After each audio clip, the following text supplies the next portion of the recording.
Hi, this is Anil with a video tutorial for the Learning Lad on C programming. So in this video tutorial we're gonna see the structures in C.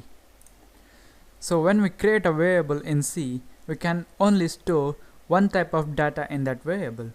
If you use an array, then you can store many data, but that should be of same type. In programming, sometimes you have to deal with some dissimilar data types, and you have to use them together. So for example, you are writing a program that needs some student details. Then you have to create the variables for the attributes of the student. Let's say name, then roll number, then marks, age, etc, etc. So if you can combine all those attributes under one name, then it's going to be a lot easier to code as well as maintain your code. So for that purpose, you can use a structure in C. So by using these structures, you can combine multiple data types together. So now we're gonna see the syntax of the structures in C. So I'm gonna copy and paste it. So this is it. First you have to use the keyword struct, then you have to write the tag name or the structure name. So this is the name under which you are combining or including some dissimilar data types. So then a pair of curly braces, then a semicolon. So then within this curly braces you have to specify the different data types. So if you are writing a structure for a student, then you can write the attributes of student in here as the structure members. For example, you can write the student name, then student age, student marks, student details, anything. So now we're gonna see how we can use this structure in our program.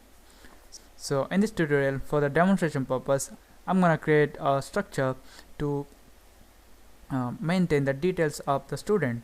So I'm gonna write struct, that's the keyword, then the structure name. Since we are dealing with the student, let me name it as student, then a pair of curly braces and a semicolon. Don't forget this semicolon is so important. So then as the structure members, we're gonna write the attributes of the student. Let's say a student has a name, it's gonna be char, then name. Let me declare the size of around 15. So next, after this name, a student has the attribute of, let's say, int roll number, then age, it's gonna be of type integer. So this is it for the demonstration purpose.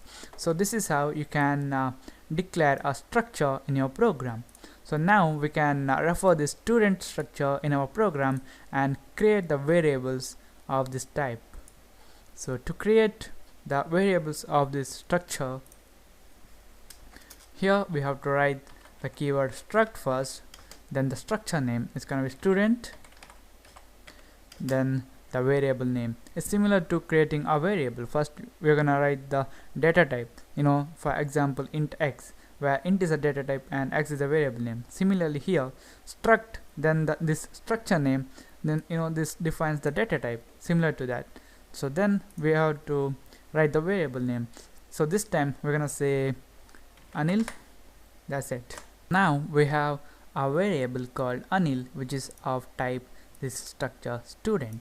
So now we have to assign the values to the members of this structure, or assign the values for this variable Anil. So we're gonna use assignment operator, then this curly braces, and within that we have to specify or provide the data as they are in this structure definition. So it's gonna be first name, I'm gonna give it Anil, then a comma, then we have roll number, let's say 1 2 3 4, a comma, then the age, I'm gonna write 23. So this is it. Now we have created a structure called student, and we also created a variable called Anil, which is of type student. So now we're gonna see how we can retrieve the values which are stored in this structure variable Anil. So to retrieve the elements of this structure variable Anil, we have to write the structure variable name, that's gonna be Anil, then a dot operator, then the element you want to retrieve. So this is the name element of this structure variable Anil. That's why if you want this, then you have to write name here. So if you want the age element, then you have to write this structure variable name, then a dot, then age here. So if you want the roll number, you have to write roll number. That's it.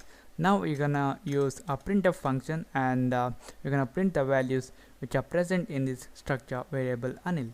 So I'm gonna use printf. I'm gonna first write this the name element which is stored in this structure variable Anil, then a space, then the age element, then the roll number. So here I have to write the structure variable name, that is Anil, then dot operator, then the element. First we are referring this name element, that's why I have to write name here, then structure variable name dot the element is gonna be roll number, comma Anil dot age. So I'm gonna save it, compile it, and run it. So as you can see here, we have printed Anil, which is the name element present in this structure variable Anil, then 1 2 3 4, that's the roll number, then 23 is the age. So I'm gonna close it. So let's have a recap. A structure is a collection of dissimilar data elements. So these dissimilar data elements can be of same data type or different data types. So to define a structure, we use the keyword struct, then the structure name, then within these curly braces we write the elements or the members of that structure. So here we defined our student structure by using this struct keyword, and we have added the name, roll number, and age as the members or the elements of this structure student. Then in the main method we created a variable of the structure student, and we assigned it with the values. Then we used dot operator to print or get the particular elements from the structure. So this is it. This is about the structures in C. In the next tutorial we're gonna see some more information about the structures. So thank you for watching, and don't forget to subscribe. I'll see you in the next tutorial.